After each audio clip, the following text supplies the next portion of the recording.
What if Palpatine couldn't tell Anakin the tragedy of Darth Plagueis the Wise? What would have happened then? We pick up with Palpatine waiting for Anakin to arrive at the Opera House. Let's begin.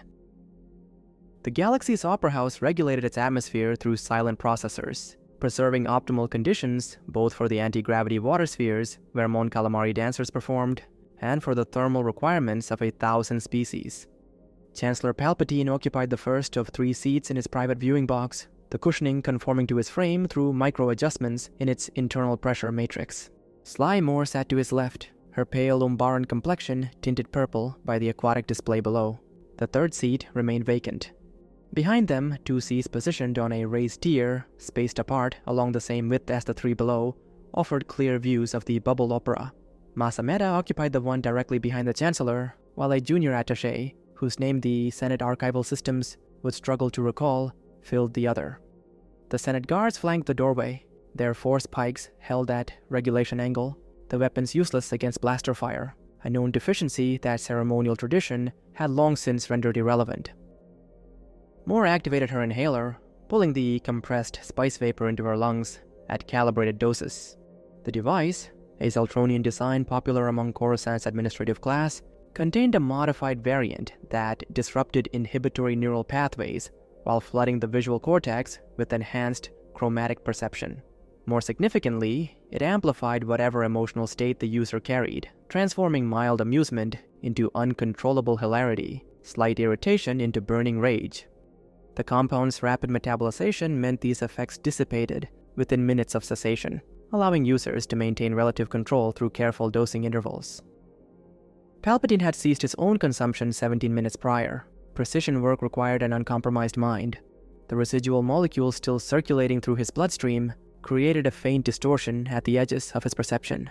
But his mental disciplines, honed through decades of maintaining dual identities, compensated adequately.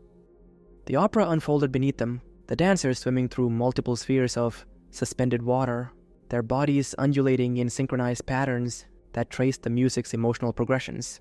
The anti-gravity fields held each sphere in perfect tension, while the performers, their forms flowing in elongated movements, executed choreography that dated back centuries on Mon Cala.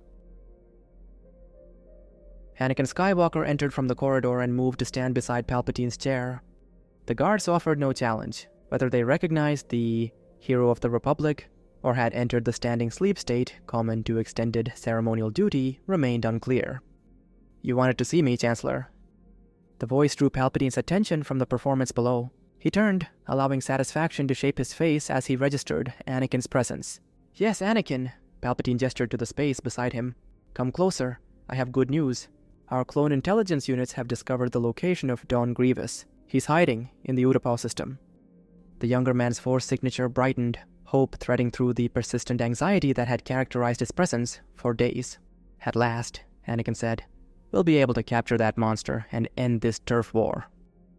"I would worry about the collective wisdom of the Council if they didn't select you for this assignment. You're the best choice by far." Palpatine paused, allowing the flattery to settle.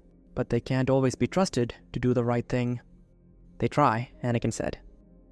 The moment required privacy. Moore, Hameda, and whatever 3-eyed subordinate occupied the other seat would need to depart. The guards as well. Palpatine gestured to the seat beside him. "Sit down."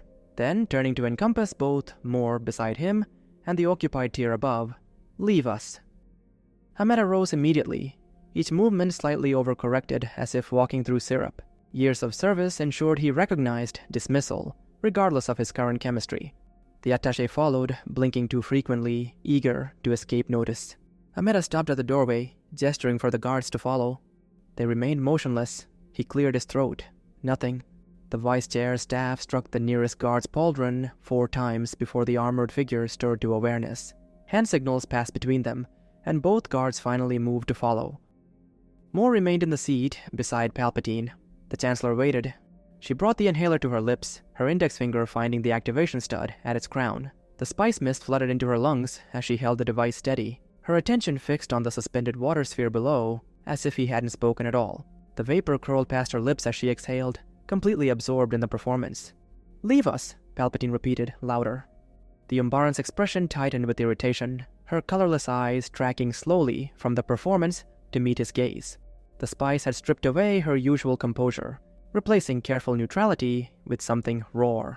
Unlike Amera and the other sycophants who populated his office, Moore had always believed herself his equal, a conviction she typically kept buried beneath protocol. Now, with the drugs dissolving her filters and Palpatine attempting to dismiss her like staff, that belief surfaced as open defiance. There are 3 seats. Each word emerged deliberately spaced, as if the logic were obvious. Skywalker and I can both stay. She relocated to the 3rd position with exaggerated grace, leaving the center vacant. Skywalker, honey, sit between us. She patted the empty cushion with the inhaler still clutched in her right hand, each tap soft against the fabric. Anakin's diplomatic training, limited as it was, recognized these social dynamics at play. He took the offered seat, his shoulders rigid with the discomfort of mediating between opposing forces. Palpatine affected mild embarrassment, as if Moore's behavior were an unexpected breach of protocol, rather than a complication requiring adjustment. Anakin, he began, once the night had settled, modulating his voice to carry the precise frequencies that would resonate with human anxiety centers. You know I cannot rely on the Jedi Council, Skywalker, Moore called from Anakin's left, interrupting whatever Palpatine had begun to say. Anakin turned to her with a smile. The administrator was smiling back, wide and unfocused, the expression too loose for her usually controlled face. To his right, Palpatine's lips compressed into a thin line, exhaling slowly through his nose. She set the inhaler in her armrest's recessed holder before draping her right arm over his shoulder, examining his features for a moment, before speaking. You know, you look much better in person than you do in the hollows. Anakin smiled wider. Thank you. That's very kind of you to say. It had been months since anyone had offered him a genuine compliment. The ongoing territorial disputes with Dooku's organization had infected the temple with paranoia, bitter smoke from Corellian meditation herbs drifting through every chamber, everyone too weary and hostile for pleasantries. We talk about it constantly, Moore continued, the psychoactive compounds having dissolved the membrane between thought and articulation. All of us, senators, administrators, the entire Rotunda gossip circuit, how Senator Amidala successfully negotiated sole proprietary licensing to the Republic's most... She hesitated, searching for the word. Delectable asset. She released a brief cascade of laughter at her own phrasing. The hero of the Republic, celebrity, warrior monk, trillions of sentience across millions of systems would snort their grandma's ashes if it meant 30 seconds in your presence, and she has you all to herself. The recognition settled warm in Anakin's chest. I'd forgotten people cared that much, Administrator Moore. Please, just Administrator. She affected offense as if he'd maintained unnecessary distance between them by including her surname. We're not strangers, Skywalker. The Chancellor's jaw muscles contracted as Moore raised her left palm and began exploring Anakin's face, smiling with drugged carelessness. Palpatine's hand found Anakin's shoulder, attempting to rotate him away from the Umbaran. Anakin... The night began to turn. Moore's fingers intercepted his jaw, redirecting his attention back to her with proprietary insistence. Calm down, Sheev. You talk to him every day like you're the only political voice he needs to hear. Others want their turn. You're not the Senate. The Chancellor's metabolic rate spiked, adrenaline burning through the remaining spice molecules in his bloodstream. The anger, normally calculated and controlled, threatened to overflow its containment. More. Palpatine's fingers pressed into his orbital ridges, massaging the mounting pressure. Critical matters require discussion. Depart immediately or remain silent. The Umbaran mimed shock, her left hand rising in mock surrender while her right stayed over Anakin's shoulder. She whispered into his ear, Sheev's mad. She retrieved her inhaler for another pull, then let her head drop onto Anakin's left shoulder with liquid carelessness. Palpatine caught the Jedi's attention. Anakin, the young man turned. Anakin, the Jedi Council. Anakin, the Jedi Council, Moore interrupted again, distorting each syllable with her tongue pressed between her teeth, transforming Palpatine's words into wet, exaggerated sounds. Listen to how he talks, Skywalker. Who speaks like that? She turned to Palpatine with mock concern. No offense, Sheev, but have you ever been tested for a speech impediment? Anakin remained motionless between them, the temple having provided no guidance for mediating between a drugged administrator and an increasingly homicidal chancellor. Have you ever heard him say, no? Moore asked, looking up at Anakin from where her head had returned to his shoulder. Anakin's eyes went from Moore to Palpatine, whose face was buried in his hands, then back to the Umbaran. I can't recall, Administrator. Don't worry, I'll show you exactly how it sounds. Moore took a moment to prepare, then... No! She stretched the vowel into sonic absurdity, her entire face twisting around the sound, while still using his shoulder as support. No! Her laughter dissolved into wheezing gasps. Rage threatened to overwhelm Palpatine's control. Decades of Sith discipline, straining against the urge to simply break Moore's neck. He forced his breathing into measured patterns and closed his eyes, calculating alternatives. Violence here would destroy everything. The boy sat inches away, still salvageable if he could just remove this intoxicated impediment. Anakin grew increasingly uncomfortable between them. His attention alternated between Moore's loose-limbed proximity and Palpatine, whose stillness had acquired the quality of a thermal detonator's final second before ignition. "You look stressed," Moore observed, finally lifting her head from his shoulder. "No, I'm fine." No! "You mean?" She sat up properly, removing her arm from around him. She shoved the inhaler into his right hand, with both of hers, while Palpatine's eyes remained shut in concentration. "Here, this will help," she said, placing his thumb on the inhaler's activation button. "Not now. Maybe it's rude to refuse an administrator's generosity." Her thumb pressed down on his, triggering the mechanism.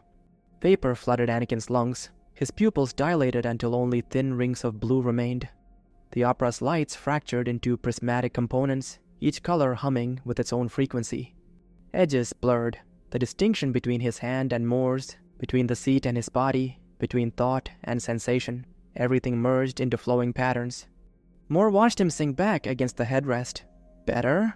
He nodded, a loose smile spreading across his face. She pressed his thumb down again, the device still clutched in their joined hands.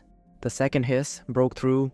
Palpatine had been so consumed with suppressing his rage and calculating alternatives that the first dose had passed unnoticed. His eyes snapped open. Anakin sat slumped, pupils tracking independent vectors. The boy was gone. Whatever remained would be seeing three of everyone, interpreting every word through chemical distortion. The Chancellor lunged forward, striking the inhaler from their joined grip and sending the device skittering across the viewing box's floor. He stood. "Moore, get out. Get the fuck out." Moore wrapped both hands around Anakin's left arm, affecting exaggerated terror. "Oh, he's angry. Skywalker, protect me with your lightsaber." Through the spice fog, Anakin's training responded. He unclipped his weapon, his right hand finding the ignition switch through muscle memory. The azure blade erupted with a snap hiss, its containment field cycling at 20,000 hertz. The light separated through his altered perception into cascading spectra, violets bleeding into blues, greens appearing at the edges where his brain couldn't process the photon wavelengths correctly, the plasma core seeming to pulse with organic life. Moore released her grip on his left arm and extended her right hand toward the shimmering blade. Anakin looked at her outstretched palm, his remaining functional neurons, concluding he was supposed to give it to her. He placed the hilt in her hand, then turned his attention back to the opera below. Palpatine froze momentarily. The boy had just armed a drugged administrator with a lightsaber. Through her own intoxication, the blue transformed into something transcendent, shifting between cyan and sapphire, throwing dancing shadows that seemed to breathe independently. The Chancellor's survival instincts engaged. He extended his will through the Force, disrupting the weapon's power cell. The blade vanished. Moore continued holding the hilt, staring at where the light had been. Palpatine moved closer, positioning himself in front of Anakin's seat to face Moore. "Leave, or I will throw you from this platform." Moore stood unsteadily, spreading her arms in false capitulation, Anakin's lightsaber still in her right hand. No! She said, mocking Palpatine again. Despite everything, Anakin registered the hostility. What little awareness remained told him to leave. He rose slowly from the chair. "Chancellor, I think I should leave." "Take a seat, Anakin." Palpatine's hand found his shoulder, pressing him back down with more force than intended. The phrase triggered something in Anakin's compromised consciousness. His expression darkened, rage bubbling up from whatever memory the words had activated. Moore stood laughing maniacally. Palpatine advanced on her, closing the distance to loom over the Umbaran. She stepped backward, balance wavering, her thumb hitting the saber's trigger as she stumbled. The Force screamed warning. Palpatine jerked back as the blade erupted, directly into the discarded inhaler he'd knocked from Anakin's hand moments before. The compressed canister ruptured. 300 doses of concentrated spice vapor detonated into the space, creating an aerosol cloud dense enough to register on atmospheric sensors 3 levels away. The 3 beings in the Chancellor's box inhaled enough to overdose a Hutt. Palpatine's mental barriers collapsed. Decades of memories blurred together. His master's respirator, yellow eyes in darkness, the Senate's endless circular chamber spinning like a centrifuge. Moore's laughter, now completely uncontrolled, reached his ears. But the sound refracted through his altered perception into something else, something familiar. Plagueis had laughed like that in those final moments, intoxicated by deep substrate foliated tar residue, 3 pipes deep, explaining how midichlorians were actually tiny musicians, while his respirator wheezed between giggling fits. "Now, young administrator," he heard himself say, that ancient rage from Plagueis' final night, finding a new target in Moore. "You will die." The lightning erupted from his fingertips, blue-white arcs of electron flow following ionized pathways through the air. Moore's scream pierced the opera's crescendo as the electricity found ground through her body. She collapsed, the lightsaber falling from her grip and deactivating as it hit the floor. The lightning's crackle startled Anakin onto his feet, not beside the chair, but on it, standing on the cushion like a child avoiding floor lava. His mind, scattered across 300 doses of spice, tried to process the scene. Lightning. He'd encountered this before. Dooku had wielded such power, searing it across his bones in a Geonosian hangar. But Dooku was dead. This figure before him, face distorted by the spice into overlapping features, raised his hands again. In Anakin's fractured perception, the face resolved into someone else entirely. Windu. The realization arrived. Windu had told him to sit down in the council chambers that very morning, denied him the rank he'd earned. "Take a seat," the master had said. The same words, the same dismissive authority. And now Windu stood before him, wielding Sith lightning, revealing himself as the shadow that had orchestrated the war.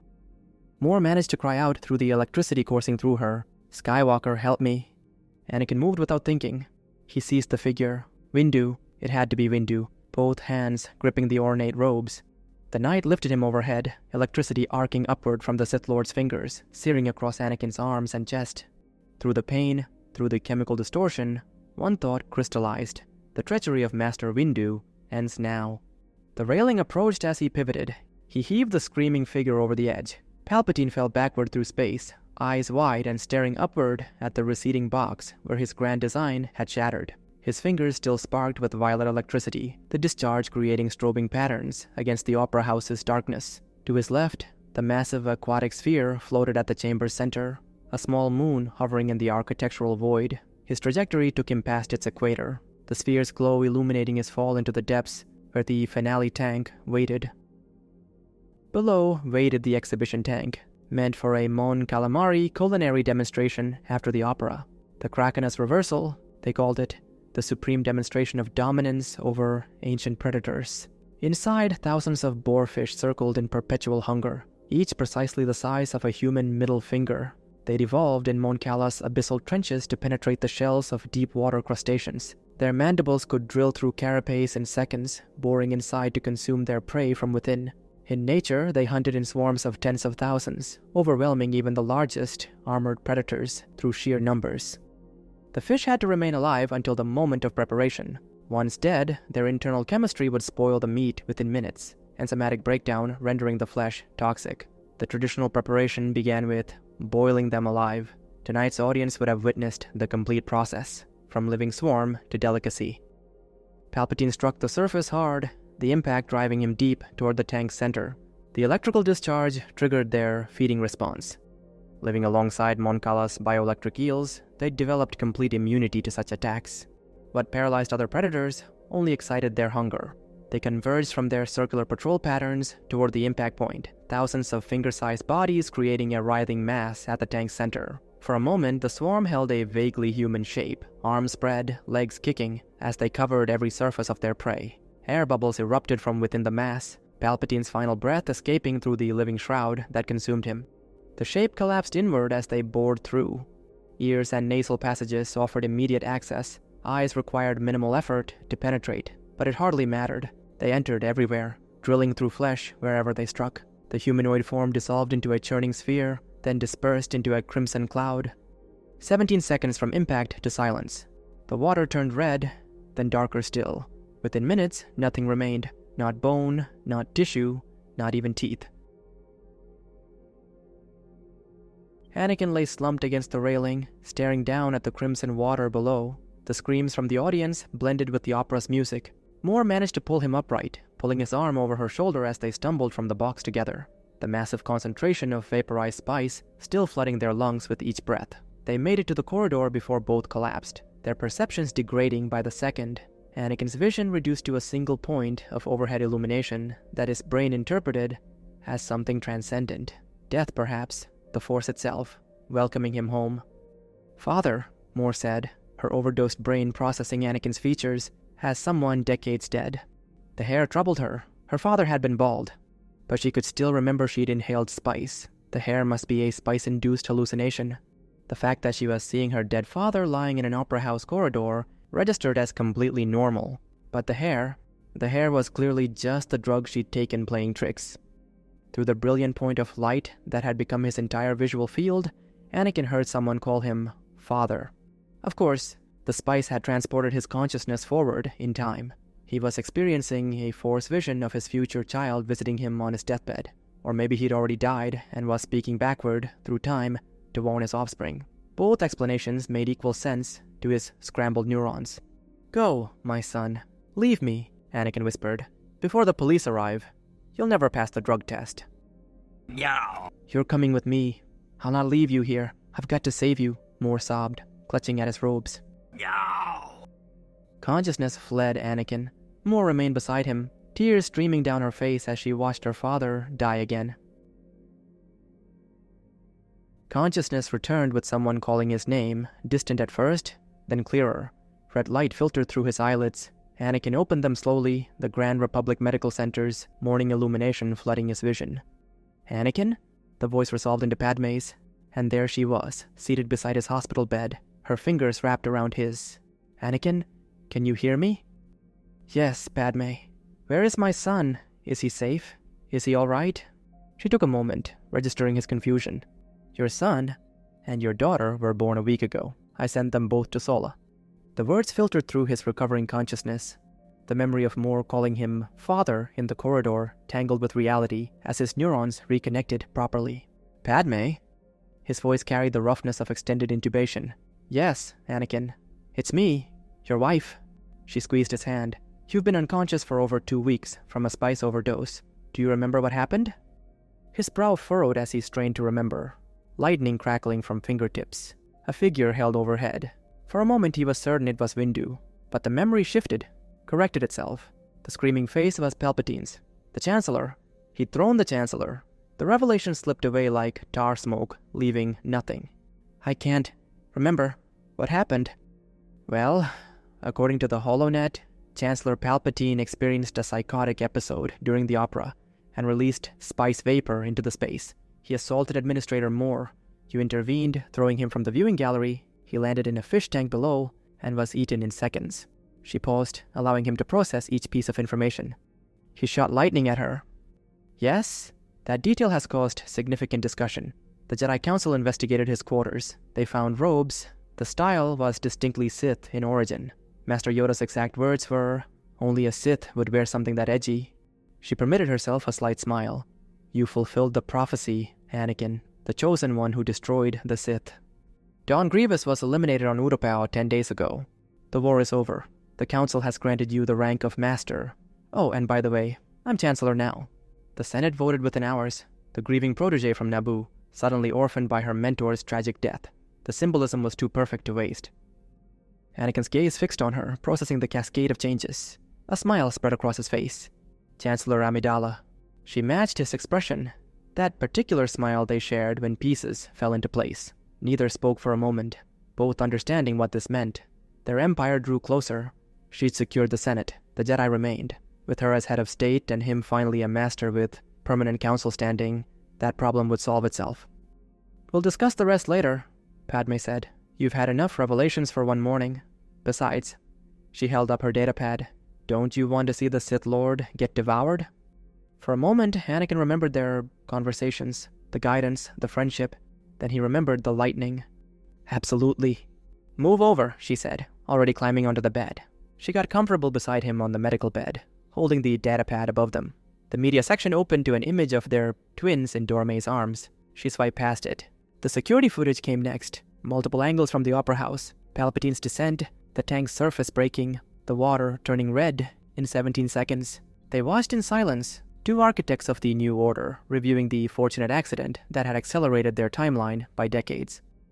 Meanwhile, 3 rooms down the corridor, Moore sat cross-legged on her hospital bed, Datapad balanced on her knee as she crafted her HoloNet exposé, the tragedy at the opera, how one man's speech impediment led to his own demise. She was particularly proud of the section analyzing his pronunciation of Yow.